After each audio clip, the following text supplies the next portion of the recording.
Hi friends, வணக்கம். Welcome back to Tamil Mithran. Madhampatti ரங்கராஜுடைய இரண்டாவது மனைவி ஜாய் கிறிசல்டா தன்னோட லைஃப்பில் நடந்த விஷயங்கள் பற்றி வெளிப்படையாக பேசியிருக்காங்க.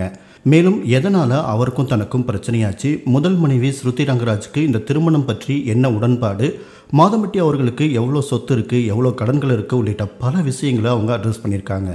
அவங்க என்ன சொல்லியிருக்காங்க அப்படின்னா, நான் ஃபைட் பண்ணுற ஒரே ஒரு ரீசன் இந்த குழந்தைக்காக மட்டும்தான். எனக்கு பதில் வேணும். அவருக்கு பிஎம் தெரியும், சிஎம் தெரியும். ஒரு நார்மல் ஆடியன்ஸ், பப்ளிக் ஆடியன்ஸாக வந்து இந்த மாதிரி ஒரு பொண்ணு ப்ரெக்னென்ட் ஆகிடுச்சு, ஹஸ்பண்ட் விட்டுட்டு போயிட்டாரு, குழந்தைக்கு எந்த ஒரு பதிலும் சொல்லலை அப்படின்னு நான் போய் சிஎம் கிட்ட அட்ரஸ் பண்ணால், உமனுக்காக அந்த பிஎம்மும் சிஎம்மும் வந்து நிற்க மாட்டாங்களா? உமனுக்கு ஒரு பிரச்சனைனா இந்த கவர்மெண்ட் அட்ரஸ் பண்ண மாட்டாங்களா? கண்டிப்பாக பண்ணி தான் ஆகணும். அப்போ என்ன மாதிரி பாதிக்கப்பட்ட பொண்ணுங்களுக்கு யார் தான் வந்து பதில் சொல்லுவா? அப்போ இந்த கவர்மெண்ட் பதில் சொல்லி தானே ஆகணும் அப்படின்னு சொல்லியிருக்காங்க. நீங்கள் இப்போது ரீசெண்டாக மாதம்பட்டி ரங்கராஜோட பர்சனல் வீடியோ ஒன்று ஷேர் பண்ணியிருந்தீங்க. ரிவெஞ்ச் எடுக்கிற மாதிரி, அவரோட ஈகோவை டச் பண்ணுற மாதிரி பர்சனல் வீடியோவை ஷேர் பண்ணிவிட்டு, இப்போ நீங்கள் இங்கே வந்துட்டு சேர்ந்து வாழணும்னு நினைக்கிறேன்னு சொல்கிறது அர்த்தமே இல்லாமல் போயிடுது அப்படின்னு கேள்வி கேட்கும்போது, இது ரிவெஞ்ச் கிடையாது. இதுக்கு முந்தின நாள் விஜய் அவார்ட் ஷோ நடந்திருக்கு. எதுவுமே தெரியாமல் ஃபர்ஸ்ட் ஒய்ஃப் ஸ்ருதி பிரியாவை அங்கே கூட்டிகிட்டு போயிருக்காரு. அதை பற்றி நான் எதுவுமே பேச விரும்பலை. லாஸ்ட் இயர் அங்கே என்ன கூட்டிகிட்டு போயிருக்காரு. விஜய் டிவியில் இருக்கிற எல்லாருக்கும் என்னோட ஒய்ஃப் இவங்க அப்படின்னு என்ன இன்ட்ரடியூஸ் பண்ணியிருக்காரு. இது விஜய் டிவியில் இருக்கிற எல்லாருக்குமே தெரியும். அங்கிருந்து இங்கே, இங்கிருந்து அங்கேன்னு ஜம்ப் பண்ணுறதுக்கு இது என்ன சீசனல் சேஞ்ச் ஓவரா? வீடியோ வெளியிட்டதை நான் பழிக்கு பழின்லாம் நான் சொல்ல மாட்டேன். எனக்கு ஒரு கோவம், எமோஷ்னல் ஹிட். நான் இப்போவும் சொல்கிறேன், எனக்கு அவர் மேலே ஒரு எமோஷ்னல் கனெக்ட் இருக்க தான் செய்யுது. நான் அதை டினை பண்ண மாட்டேன். அவர் என்கிட்ட வந்து பேசணும், ஒரு சொல்யூஷன் கொடுக்கணும். மாதம்பட்டி ரங்கராஜ் ஓடவும் முடியாது, ஒளியவும் முடியாது. பிகாஸ் இது எல்லாருக்குமே தெரியும். மாதம்பட்டி ரங்கராஜுக்கு 2 மனைவி இருக்காங்க. ஒன்று ஸ்ருதி பிரியா, செகண்ட் ஒய்ஃப் ஜாய் இருக்காங்க அப்படிங்கிறது எல்லாருக்குமே தெரியும். ஜாய் 7வது மாதம் ப்ரெக்னெண்ட்டாக இருக்காங்க. இந்த குழந்தைக்கு பதில் வேணும் அப்படிங்கிறதுனால தான் நான் போராடிட்டு இருக்கேன் அப்படின்னு ஜாய் சொல்லியிருக்காங்க. ஆனால் சட்டம் என்ன சொல்லுது அப்படின்னா, ஸ்ருதி ரங்கராஜுக்கு தான் அவர் கணவன் அப்படின்னு சொல்லும்போது, அவர் எப்படி ஜாயோட கணவராக ஆக முடியும்? சட்டப்படி நீங்கள் என் கணவர் அப்படின்னு சொல்கிறது கூட முடியாதே, அதுதானே சட்டம் சொல்லுது அப்படின்னு கேட்குறப்ப, ஸ்ருதி ரங்கராஜ் லீகல் ஒய்ஃப் 6 வருஷமாக செப்பரேஷனில் இருக்காங்க.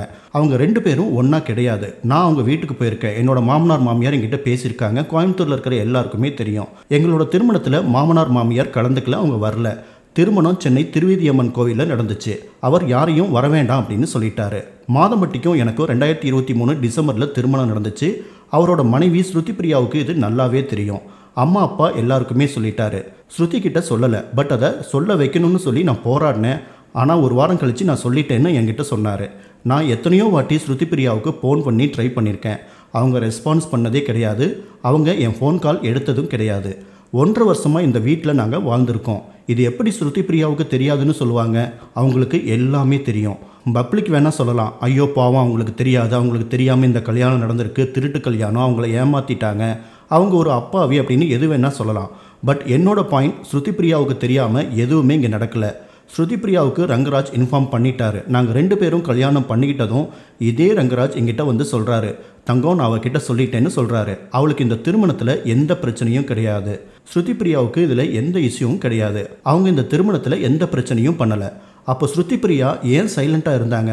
அப்போவே ஒரு பப்ளிக் கம்ப்ளைண்ட் கொடுத்துருக்கலாம்ல, பிரச்சனை பண்ணியிருக்கலாம். இந்த வீடு தெரியும், அவங்களுக்கு இந்த அட்ரஸ் தெரியும், வந்திருக்கலாம். என்னோட ஃபோன் நம்பர் தெரியும், எதுவுமே பண்ணலை. ஏன் சைலண்ட்டாக இருந்தாங்க? என்னோட மாமனார் மாமியாரை வச்சு பஞ்சாயத்து பண்ணியிருக்கலாம். இல்லை அட்லீஸ்ட் ஒரு காமன் பீப்புளாவது வச்சு பஞ்சாயத்து பண்ணியிருக்கலாம். அவங்க ஒரு அட்வொகேட் தானே, ஏதாவது ஒன்று பண்ணியிருக்கணும்ல. ஏன் பண்ணலை? ஏன் சைலண்ட்டாக இருந்தாங்க? அன்னைக்கு அவங்க பிரச்சனை பண்ணியிருந்தாங்கன்னா இன்றைக்கி என்னோட வாழ்க்கை இவ்வளோ பெரிய கேள்விக்குறியாக இருந்திருக்காதுல்ல. 2024 அவரோட சித்தப்பா பொண்ணு மாதம்பட்டி ஐஸ்வர்யா அவங்களோட சிஸ்டர் ஆர்த்திக்கு கல்யாணம் நடந்துச்சு. அதுக்கு என்கிட்ட கல்யாணத்துக்கு போகிறேன், தங்கச்சி கல்யாணம், அங்கே ஸ்ருதி பிரியாவையும் இன்வைட் பண்ணியிருக்காங்க, அவள் கண்டிப்பாக வருவான்னு நினைக்கிறேன். பட் உன்னை ஹர்ட் பண்ணுற மாதிரி எதுவுமே பண்ண மாட்டேன், ஃபோட்டோஸ் எடுக்க மாட்டேன் அப்படின்னு என்கிட்ட ப்ராமிஸ் பண்ணுறாரு. என்னையும் கூப்பிட்டாரு. நான் அப்போது ப்ரெக்னெண்ட்டாக இருந்ததால் ட்ராவல் பண்ணலை, நான் வரலன்னு சொல்லிட்டேன். அவர் என்கிட்ட பர்மிஷன் கேட்டுட்டு தான் போனார். என்கிட்ட ப்ராமிஸ் பண்ணார், என் தலையில் அடித்து சத்தியம் பண்ணார், அவள் வருவா, பசங்க வருவா, பட் நான் ஃபேமிலி ஃபோட்டோலாம் எடுக்க மாட்டேன்னு சொன்னார். ஆனால் ஸ்ருதி பிரியா அங்கே எடுத்த ஃபோட்டோவை சோசியல் மீடியாவில் போட்டாங்க. இதை பற்றி நான் துருவி கேட்கும்போது தான் உண்மையை ஒத்துக்கிட்டாரு. என்னோட வயிற்றில் இருக்கிற குழந்தைய அபார்ட் பண்ண எமோஷ்னல் பிளாக்மெயிலாம் பண்ணார். நான் வேணுமா, இந்த குழந்தை வேணுமான்னு டிசைட் பண்ண சொல்கிறாரு. அதுக்கு பிறகு அவரோட டாக்டர் கிட்ட குழந்தைய அபார்ட் பண்ண என்னை கூட்டிகிட்டு போனார். அந்த டாக்டர் சொல்கிறாங்க, இல்லை ரங்கராஜ், உங்களுக்கு உங்கள் ஒய்ஃப் வேணும்னா இதை பண்ண முடியாது அப்படின்னு சொல்லிட்டாங்க. சரி வேணான்னு சொல்லிவிட்டு அவரும் வெளியே வந்துட்டார். வீட்டுக்கு வந்துட்டு அவர் ரொம்ப அக்ரெசிவாக நடந்துக்கிட்டாரு. அப்போ நான் சொல்கிறேன், பரவாயில்ல, நான் ரிஸ்க் எடுக்கிறேன், இதை பண்ணுறேன்னு சொன்னேன். மாதம்பட்டி ரங்கராஜை ட்ராப் பண்ணி காசுக்காக கல்யாணம் பண்ணி முதல் மனைவி கிட்ட இருந்து பிரித்து நான் வந்து சொத்துக்காக, காசுக்காக, பணத்துக்காக இந்த குழந்தையை வச்சு கேம் பண்ணுறேன் அப்படின்னு சொல்கிறாங்க. டாக்டர் குழந்தையை கலைச்சா என் உயிருக்கே ஆபத்துன்னு சொன்னப்பையும் நான் சம்மதித்தேன். 1.5 மாதமாக நான் அவரை காண்டாக்ட் பண்ண ரீச் பண்ணேன். இதே இடத்துல அவர் உட்கார்ந்து பேசியிருந்தா எந்த பிரச்சனையும் இருந்திருக்காது. நான் இப்போ இந்த குழந்தைக்காக மட்டும்தான் ஃபைட் பண்ணுறேன், காசுக்காக எதையுமே பண்ணலை. காசுக்காக இதை பண்ணுறவ அப்படின்னா சைலண்ட்டாக காசை வாங்கிட்டு போயிட்டு இருந்திருப்பா, பிரச்சனை பண்ண மாட்டாங்க. நான் ஏன் வெளியே வரணும், கமிஷனர் ஆஃபீஸ்க்கு போய் ஏன் கம்ப்ளைண்ட் தரணும்? கமிஷனர் ஆஃபீஸ்க்கு வந்தால் அவரோட மானமும் போகும், என்னோட மானமும் போகும். அதையும் தாண்டி நான் வந்தேன் அப்படின்னா யாருக்காக? இந்த குழந்தைக்காக ஒரு பதில் வேணும் அப்படிங்கிறதுக்காக தான். இதே மாதம்பட்டி ரங்கராஜ் இப்போது 5 நிமிஷம் வந்து என் கூட பேசியிருந்தா இது எல்லாமே சார்ட் அவுட் ஆகிருக்கும். ஆனால் அவரை பிடிச்சி வச்சுருக்காங்க. மாதம்பட்டி ரங்கராஜ் சைட்லேருந்து எனக்கு ஒரு கால் வந்துச்சு. உங்களுக்கு லைஃப் டைம் செட்டில்மெண்ட் கொடுக்கணும், 1 டைம் செட்டில்மெண்ட் கொடுத்து முடிச்சு வைக்க நினைக்கிறேன் அப்படின்னு சொன்னாங்க. நான் ஒரே ஒரு வார்த்தை தான் சொன்னேன், அப்படி யாராவது வந்தால், எவனாவது வந்தால் செருப்பு கழட்டி அடிப்பேன்னு சொன்னேன். மீடியாவில் பேசுகிற எல்லாருமே 1000 கோடி வச்சுருக்காரு, 100 கோடி வச்சுருக்காருன்னு சொல்கிறாங்க. 2 வருஷம் புருஷன் பொண்டாட்டியாக நாங்கள் வாழ்ந்துருக்கிறேன். நான் சொல்கிறேன், அவருக்கு கடன் தான் இருக்குது. சேப்பர் ஹெலிபேட் வச்சுருக்காரு அப்படின்னு சொல்கிறது எல்லாமே பொய் தான் அப்படின்னு ஜாய் கிறிசல்டா சொல்லியிருக்காங்க.